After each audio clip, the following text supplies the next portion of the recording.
Hello అండి. ఏంటోనండి ఈ మధ్య మనం ఏం తినాలో పిల్లలకి ఏం పెట్టాలో అస్సలు అర్థం కావట్లేదు. పాలు, నీళ్లు, ఇంట్లో వాడే వంట నూనెలు, పప్పులు, పిండ్లు అన్నీ కల్తీనే. ఆఖరికి హెల్త్‌కి మంచివన్నీ తినే ఫ్రూట్స్ కూడా కల్తీ అయిపోతున్నాయి. సమ్మర్‌లో మనం ఎక్కువగా తినేది వాటర్ మిలన్.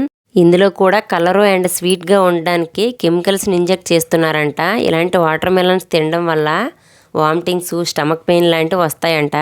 వాటర్ మిలన్ ఆర్గానిక్గా పండించారా లేకపోతే కెమికల్స్ కలిపారా అని తెలుసుకోవాలంటే వాటర్ మిలన్ కట్ చేసి ఒక కాటన్ దూదితో వాటర్ మిలన్ పైన ఒత్తితే ఆ దూది రెడ్ కలర్లోకి మారితే అందులో కెమికల్స్ కలిపారని, ఆ దూదికి కలర్ ఏమీ రాకపోతే అది ఆర్గానిక్గా పండించినట్టంట. మేం కట్ చేసిన వాటర్ మిలన్కి అలా కలర్ ఏమీ రాలేదు. మా పక్కింటి ఆవిడ వాళ్ళ అక్క వాళ్ళ పిల్లలకు ఇలా కలర్ వేసిన వాటర్ మిలన్ తినడం వల్ల హెల్త్ ప్రాబ్లం వచ్చిందంట. ఈసారి వాటర్ మిలన్ కొనేటప్పుడు కానీ తినేటప్పుడు కానీ టెస్ట్ చేసిన తర్వాతే తినండి.